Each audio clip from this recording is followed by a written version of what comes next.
जय हिंद दोस्तों, मैं मानिक नायक आप सबको अपने YouTube चैनल पे वेलकम करता हूं। आज हम लोग BPSC 70 prelims target day number 40 में आपका वेलकम करते हैं। और आज का टारगेट देने से पहले हम कुछ मुद्दों पे बात करेंगे जो है आपके यहाँ पे।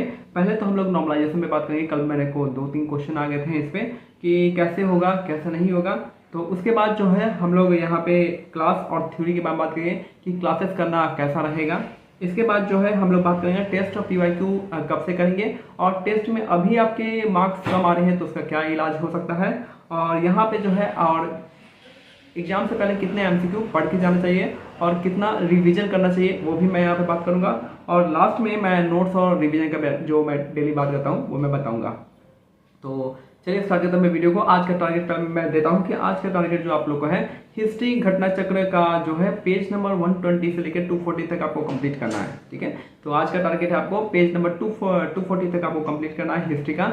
कल हम लोगों ने 120 तक देख लिया था और आज पेज नंबर 120 से लेकर 140 तक यहाँ पे देखने वाले हैं। इसके साथ ही आप लोग को कल जून का करंट अफेयर का टारगेट दिया गया था और आज जो मैं दूंगा आपको मई मंथ का करंट अफेयर आपको कंप्लीट करना है। और इसको बिहार और इंडिया लेवल दोनों पे करना होगा। बिहार का भी मई का करंट अफेयर पढ़िएगा और इंडिया लेवल पे भी मई का करंट अफेयर पढ़ लीजिएगा। सिंपली सर्च कीजिएगा यूट्यूब चैनल पे तो डायरेक्ट आ जाएगा, बहुत सारे आ जाएंगे। आप कोई भी एक मंथली उठा सकते हैं जो अच्छा आपको लगे कि अच्छा करवा रहा है। रेस्ट यहाँ पे आज का टारगेट यहाँ पे कंप्लीट होता है। इसके बाद जो है बात करते हैं नॉर्मलाइजेशन से पहले हम बात करेंगे क्लासेस एंड थ्योरी का।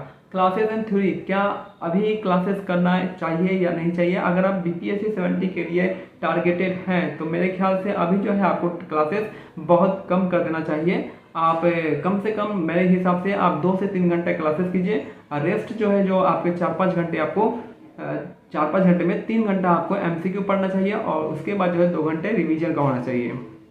इस हिसाब से आप अपने शेड्यूल को कर सकते हैं।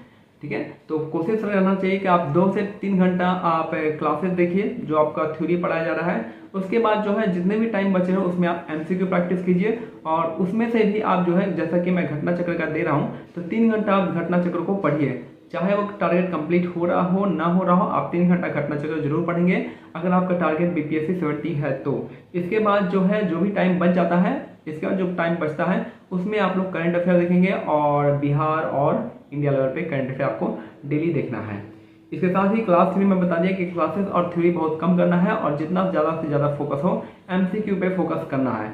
याद रखना है कि जो एमसीक्यू हम लोग को एग्जाम से पहले कम से कम 25 से 30 हज़ार एमसीक्यू देख के जाना है, पढ़ के जाना है। और इस 25 से 30 हज़ार एमसीक्यू को लिए हम लोग जो नोट्स बनाएंगे उनको कम से कम 5 से 6 बार आपको पढ़ के जाना है, यानी आपको रिवीजन करके जाना है।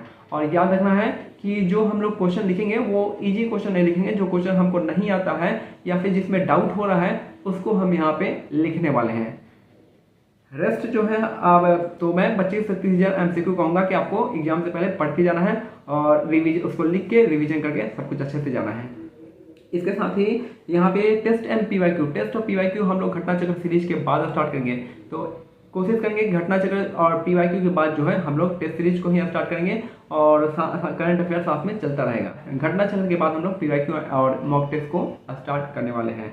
और याद रखिएगा मॉक टेस्ट में कम नंबर आ रहा है तो इसको आप लोग को नहीं देना है। मॉक टेस्ट का क्वेश्चन जो है रियल क्वेश्चन से टोटली डिफरेंट रहता है। आप देख सकते हो कि रियल एग्जाम में क्वेश्चन थोड़ा सा लेवल ईजी आता है एज कम्पेयर टू जो मॉक टेस्ट में क्वेश्चन रहते हैं। तो मॉक टेस्ट में अगर आपके 80 के आसपास भी आ रहा है तो काफ़ी अच्छा हो जाएगा।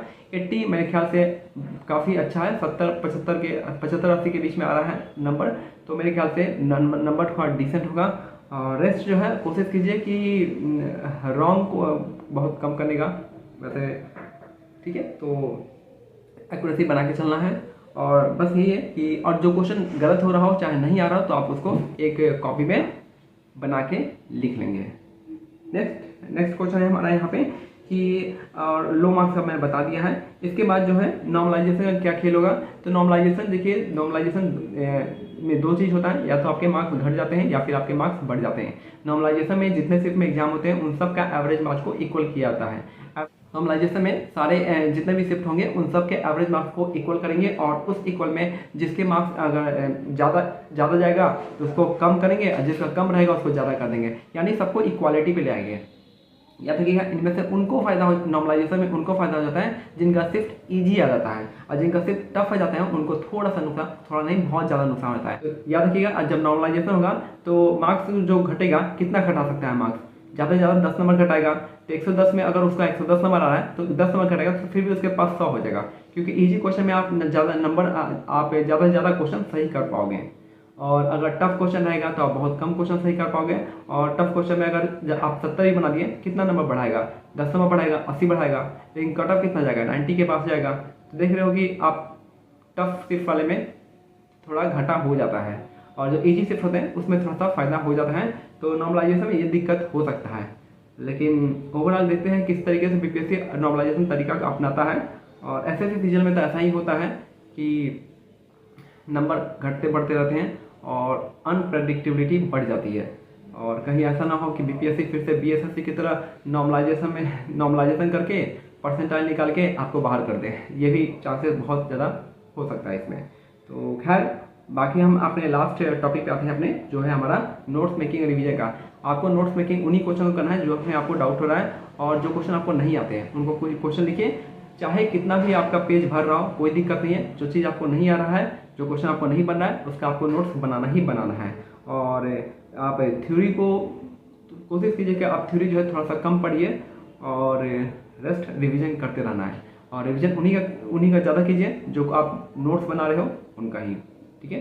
तो बाकी जो आपको डाउट हो जाएगा आप मेरे को पूछ लीजिएगा। मिलते हैं अगले वीडियो में, तब तक के लिए जय हिंद, जय भारत, धन्यवाद।